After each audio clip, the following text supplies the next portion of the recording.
우리가 고린도전서 15장 말씀으로 부활의 진실이라는 제목으로 말씀을 드리겠습니다.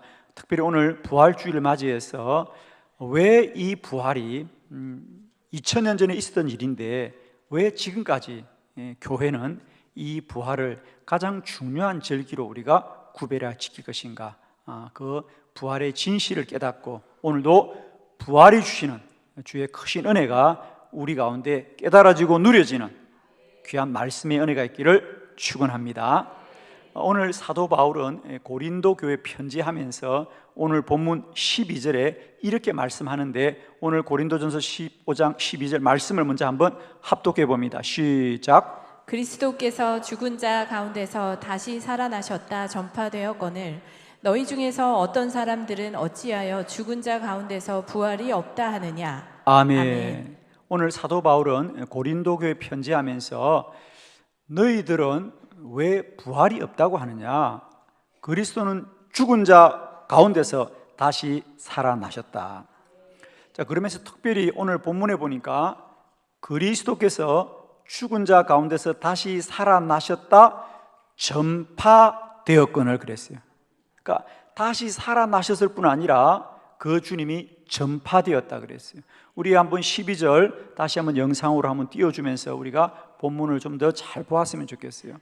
그러니까 예수님은 그냥 한번 부활하시고 그냥 그 사건으로 지나간 게 아니고요, 그 일을 이제는 교회가 계속해서 전파하였다는 거죠.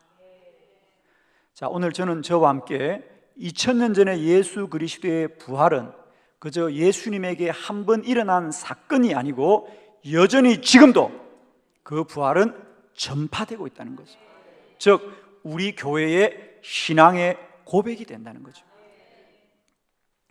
사도행전을 보아도 초대교회가 전했던 복음은 부활의 복음입니다. 자, 우리 사도행전 3장 베드로의 설교를 봅니다. 15절 다 같이 한번 합독해 볼까요? 시작. 생명의 주를 죽였도다. 그러나 하나님이 죽은 자 가운데서 그를 살리셨으니 우리가 이 일의 증인이라. 아멘.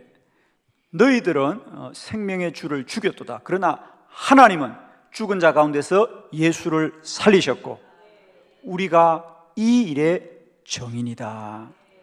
사도들은 증인인데 그들은 무엇을 증거하는 사람이냐? 그리스도의 부활을 증거하는 사람입니다. 이것이 초대교회 복음이었습니다. 예수 그리스도는 다시 사셨습니다. 자, 그러면 예수 그리스도가 다시 부활했다는 것은 예수님에게 일어난 한 사람에게 일어난 사건이 아니라 그것은 온 인류가 구원을 받는 복된 소식이 된다는 거죠. 자, 오늘은 이 부활의 진실을 우리가 말씀을 통하여 잘 깨달으시고, 아마 여러분도 그런 생각이 있을 겁니다. 야, 예수님이 부활했다는 것이 그냥 죽었던 사람이 다시 살아난 어떤 기적에 불과한가? 그렇지 않습니다. 이 부활은 단순히 예수님이 죽었는데 다시 살아났다는 어떤 기적에 관한 이야기가 아니고 그것을 통하여 우리는 구원을 받게 됐다는 것이죠.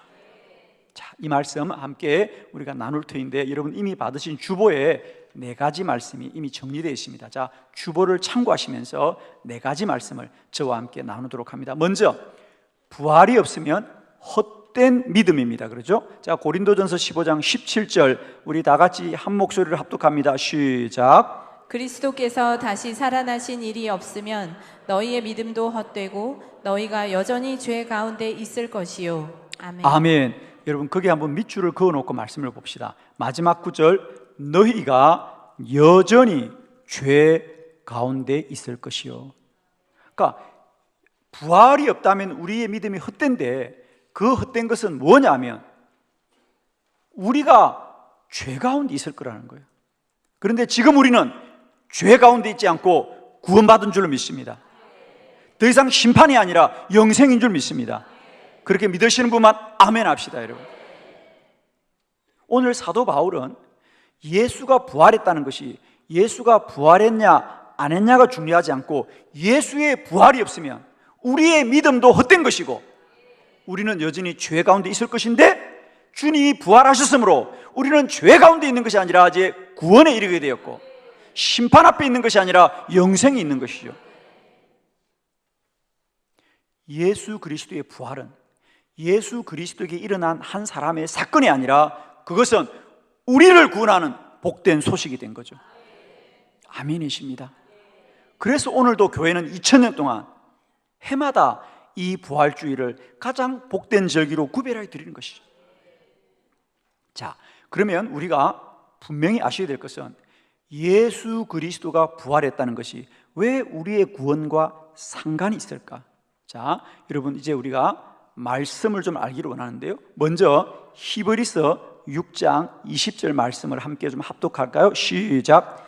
그리로 앞서가신 예수께서 멜기세덱의 반차를 따라 영원히 대제사장이 되어 우리를 위하여 들어가셨느니라. 아멘. 오늘 성경에 보니까 예수님은 대제사장이 되셔서 우리를 위하여 들어가셨느니라 그래요.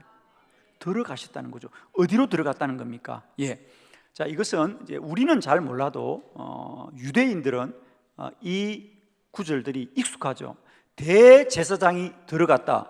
대제사장이 들어갔다는 것은 지성소로 들어갔다는 겁니다. 예루살렘의 성전에는 일반 사람이 들어가는 성전뜰이 있습니다. 그리고 제사장들이 들어갈 수 있는 성소가 있습니다. 그 성소 안쪽에 대제사장만이 들어갈 수 있는 지성소가 있습니다. 그러니까 대제사장이 들어갔다면 그건 지성소를 말하는 거죠. 오늘 성경은 이렇게 말합니다. 구약에 사람들이 하나님 앞에 번제를 드리러 오면 그들은 양이나 염소를 번제를 불에 태웁니다. 그리고 제사장은 그 짐승의 피를 받아서 성소를 지나 지성소에 들어가서 벗게 네 뿔에다가 그 피를 바르면서 하나님 앞에 용서를 구합니다. 그때 중요한 것은 그 대제사장이 그 하나님의 지성소에 들어갔을 때 죄 없는 분이야만이 반드시 하나님 앞에 그 피를 발라드리고 다시 나와야 되는데, 만일에 대제사장이 죄가 있는 사람이면 우리의 죄를 용서받는 것이 아니라 오히려 그 대제사장의 죄가 심판을 받게 되어 있습니다. 그러므로 많은 유대인들은 자신들이 번제를 드리고 대제사장이 지성소에 들어갑니다. 그러면 그 대제사장이 다시 나올 때까지 그들은 마음을 졸이면서 지켜보고 있는 겁니다. 왜? 대제사장이 다시 나와야만이 나의 드린 제물이 온전히 바쳐지고 죄를 용서받기 때문이죠. 그래서 유대인들은 언제나 대속죄일에 대제사장이 하나님 앞에 번제를 드리고 지성소를 들어가면 그 대제사장이 다시 돌아올 때까지 마음을 졸이면서 성전뜰에 지켜보고 있습니다. 그러다가 이제 대제사장이 무사히 하나님 앞에 제사를 드리고 지성소를 지나 성소를 지나 성전뜰에 나타나면 온 유대인들이 할렐루야 하나님께 찬양을 드립니다. 왜? 대제사장이 다시 살아왔다는 것은 그 대제사장이 허물이 없는 것이고 우리가 드린 제사를 하나님이 받으셨기 때문이다. 즉 대제사장이 다시 살아온 것은 우리가 구원을 받은 것이구나. 할렐루야. 예수 부활은 오늘 우리를 위하여 주님이 겟세마네 동산에 들으신 그 번제를 하나님이 받으신 것이고요, 주의 부활은 우리 구원의 확정이 되는 줄로 믿습니다. 히브리서 7장 26절, 이제 이런 말씀을 붙들고 여러분이 성경을 보면 이 말씀이 다 받아들여질 겁니다. 자, 우리 히브리서 7장 26절 다 같이 시작. 이러한 대제사장은 우리에게 합당하니 거룩하고 악이 없고 더러움이 없고 죄인에게서 떠나 계시고 하늘보다 높이 되시니라. 아멘. 이러한 대제사장은 우리에게 합당하고 거룩하고 악이 없고 더러움이 없고 죄에서 떠나 하늘에 보다 높이 되신 분이시더라. 그러니까 예수 그리스도가 의로워야 우리가 구원을 받습니다. 그런데 우리 주님은 과연 의로우신 분이라 지성소에 들어가셨다가 무덤에 들어가셨다가 다시 부활하셨습니다. 이게 부활의 복된 소식입니다. 그러므로 예수님의 부활은 나의 구원입니다. 이것은 그저 사도 바울 사도의 혼자의 주장이 아닙니다. 그 당시 초대교회 모든 사도들과 사람들은 예수의 부활은 나의 구원입니다. 자, 그럼 베드로의 고백도 볼까요? 베드로전서 1장 3절. 사도 베드로도 동일하게 부활에 대해서 이렇게 고백하고 있죠. 다 같이 합독합니다. 시작. 우리 주 예수 그리스도의 아버지 하나님을 찬송하리로다. 그의 많으신 긍휼대로 예수 그리스도를 죽은 자 가운데서 부활하게 하심으로 말미암아 우리를 거듭나게 하사 산 소망이 있게 하시며. 아멘. 마찬가지입니다. 그리스도를 죽은 자 가운데서 부활하게 하심으로 말미암아 우리를 거듭나게 하셨다는 거예요. 이게 부활입니다. 여러분, 부활은 단순히 2000년 전에 예수님이 죽었는데 살아났다, 기적이 일어났다는 어떤 사건을 말하는 것이 아니라 그의 다시 사심이 나를 구원하게 하셨구나, 예수 부활이 내 구원의 확정인 줄 믿습니다. 여러분, 아멘입니다. 그래서 우리는 예수의 부활을 그저 사망을 이겼다 그러지 않고 뭐라 그래요? 사망의 권세를 이겼다는 거잖아. 예수의 부활은 그저 예수 한 사람이 사망에서 다시 살아난 것이 아니고 예수 부활로 말미암아 사망의 권세를 이겼다는 거죠. 이건 무슨 말이냐? 우리가 창세기 3장에 보면 너희는 선악을 알게 하는 나무의 열매를 먹으면 정령 죽으리라 그랬습니다. 그리고 과연 아담과 하와는 그 열매를 먹으로 말미암아 그때부터 우리에게 사망이 들어왔죠. 여기서 사망이라는 것은 하나님과 우리의 관계가 끊어진 것을 말합니다. 그런데 이제 예수 그리스도의 부활로 말미암아 우리가 구원을 받음으로 말미암아 이제 모든 사망의 권세를 이기게 되신 거죠. 이제는 우리 모두가 예수 그리스도로 말미암아 하나님의 보좌 앞으로 달려갈 생명의 길이 열린 것이죠. 그러므로 우리는 이 부활을 찬양합니다. 이 부활을 찬송합니다. 이 부활을 경배합니다. 이 부활을 높여드립니다. 이 부활을 온 열방에 전파하길 원하는 것입니다. 우리 한번 크게 한 목소리로 선포합니다. 예수 부활하셨습니다. 예수 다시 사셨습니다. 그 고백은 저와 여러분의 구원이 완전한 구원이요 영원한 구원이요 아무도 빼앗을 수 없는 구원의 확정인 줄 믿습니다. 믿으시는 분만 아멘. 감사합니다. 두 번째 말씀 보도록 하겠습니다. 구원의 이 부활의 진실, 부활은 성경에 기록된 것입니다. 고린도전서 15장 3절로 4절을 교독합니다.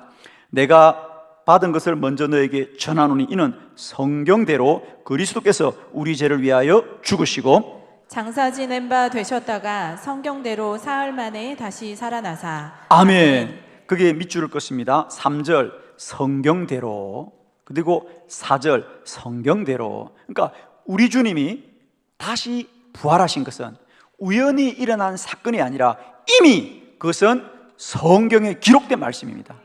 그러면 그게 언제 기록됐느냐? 자, 사도행전 26장 22절로 23절 교독합니다. 하나님의 도우심을 받아 내가 오늘까지 서서 높고 낮은 사람 앞에서 정언하는 것은 선지자들과 모세가 반드시 되리라고 말한 것밖에 없으니 곧 그리스도가 고난을 받으실 것과 죽은 자 가운데서 먼저 다시 살아나사 이스라엘과 이방인들에게 빛을 전하시리라 함이니이다 하니라. 아멘. 오늘 이 본문의 말씀은 이제 사도 바울이 로마의 법정에서 재판을 받습니다. 바울이 그 당시 유대인들로부터 그렇게 핍박을 당하고 또 법정에 세우게 된 것은 다른 게 아니었어요. 그들이 바울에게 걸었던 가장 큰 물음은 뭐냐? 예수는 죽었는데 왜 바울은 예수가 다시 살았다고 부활했다고 말하느냐? 저것은 거짓 증언이고 사람들을 미혹하게 하는 것이다. 이것이 그 당시 사도 바울의 죄목이었습니다. 그러자 바울이 아니다, 내가 말하는 부활은 나의 주장이 아니다 라고 하면서 많은 것을 얘기하면서 그 중에 하나가 뭐죠? 주님이 다시 사신 것은 우연히 일어난 일이 아니라 22절 선지자들과 모세가 반드시 그렇게 되리라고 성경에 말한 것이 이루어졌을 뿐이고 나는 성경에 기록된 대로 말했을 뿐입니다. 할렐루야. 예수님의 부활은 어느 날 우연히 일어난 한 번의 사건이 아니고 그것은 만세 전에 하나님이 정하고 계획하신 일을 하나님이 이루셨습니다. 여러분 정말 축복합니다. 그 부활은 다른 것이 아닙니다.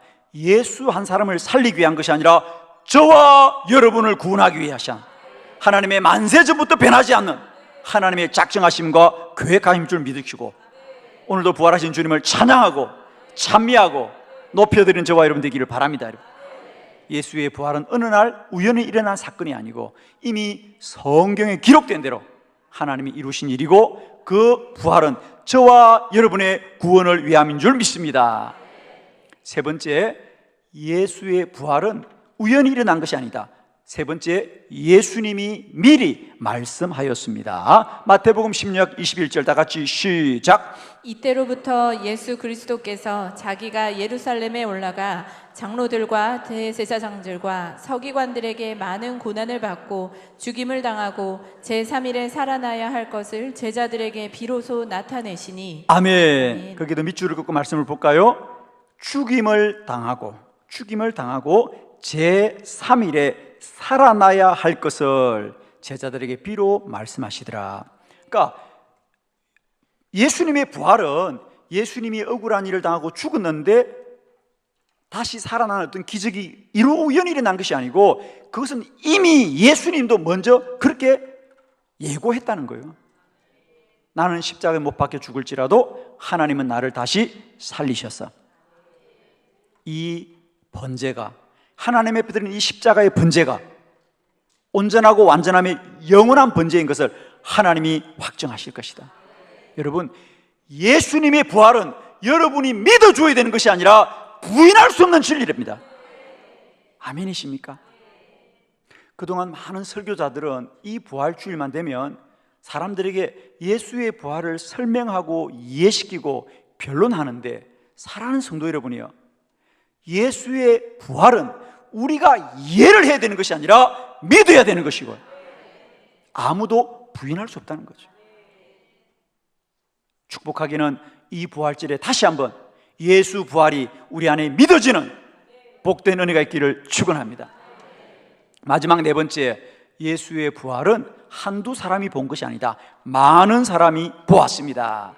고린도전서 15장 4절로 8절을 교독합니다. 장사 지낸 바 되셨다가 성경대로 사흘 만에 다시 살아나사 게바에게 보이시고 후에 12제자에게와 그 후에 500여 형제에게 일시에 보이셨나니 그 중에 지금까지 대다수는 살아있고 어떤 사람들은 잠들었으며, 그 후에 야고보에게 보이셨으며 그 후에 모든 사도에게와 맨 나중에 만삭되지 못하여 난 자 같은 내게도 보이셨느니라. 아멘. 여러분, 거기다가 꼭 동그라미 합시다. 지금 다 같이 어디다가 하느냐면 5절 게바는 시몬 베드로죠. 베드로에게도 보이시고 후에 12제자 동그라미, 또 6절에 500여 형제의 동그라미, 그 다음에 7절에 야고보의 동그라미, 그 다음에 하반절에 모든 사도에게 동그라미, 그 다음에 8절에 만삭되지 못하여 난 자 같은 내게도, 누구죠? 바울이죠. 바울에게도 보이셨나니